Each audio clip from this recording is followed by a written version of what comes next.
Chapter 1: The Breaking Point. The fluorescent lights of metro sails buzzed overhead, casting a harsh glaze on the linoleum floor where Jake Reynolds stood, his cocky smile slowly fading. Mr. Thompson, the store manager, had just finished a blistering takedown that made Jake's ears burn with embarrassment. "This is the third complaint this week, Reynolds," Mr. Thompson said, his voice low and controlled.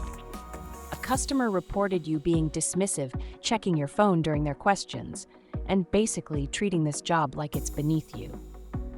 Jake shifted his weight, the defensiveness rising in his chest. At 23, he thought he knew everything. His designer sneakers squeaked against the floor as he tried to maintain some semblance of composure. The retail electronics store felt suffocating, the displays of smartphones and laptops suddenly feeling like silent witnesses to his public humiliation. "It won't happen again," Jake mumbled. But even he didn't believe the words coming out of his mouth. The truth was, Jake was stuck in a cycle of mediocrity.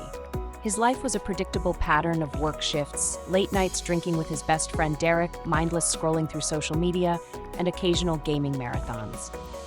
Derek, a perpetual troublemaker, had been his closest friend since high school. The kind of friend who always had a scheme and never took anything seriously.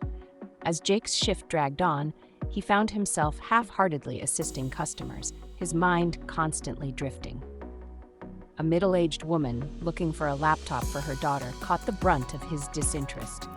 When she asked about processor speeds and memory, Jake gave her a dismissive wave and minimal information. "Just get the blue one," he suggested, turning away before she could ask follow-up questions.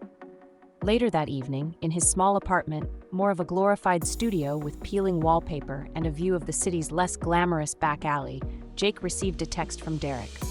"Yo, hit the bar tonight? I've got some guys coming who can help us make some quick cash," the message read. Jake knew what that meant. Derek always had opportunities that bordered on illegal, schemes that promised quick money but delivered nothing but potential trouble. His phone buzzed again before he could respond.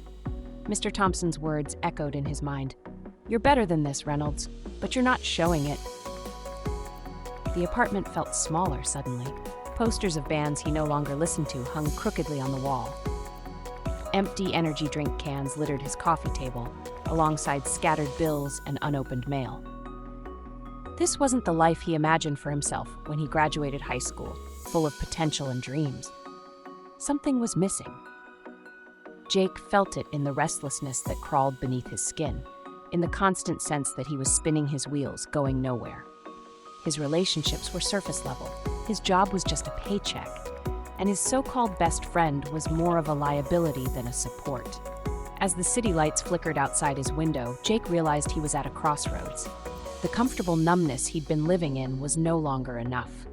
The confrontation with Mr. Thompson wasn't just about a bad day at work, it was a wake-up call.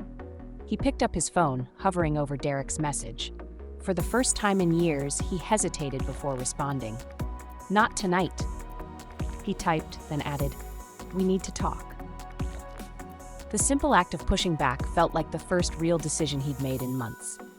Outside his window, the urban landscape of steel and concrete seemed to pulse with possibility, as if the city itself was waiting for Jake to make his next move.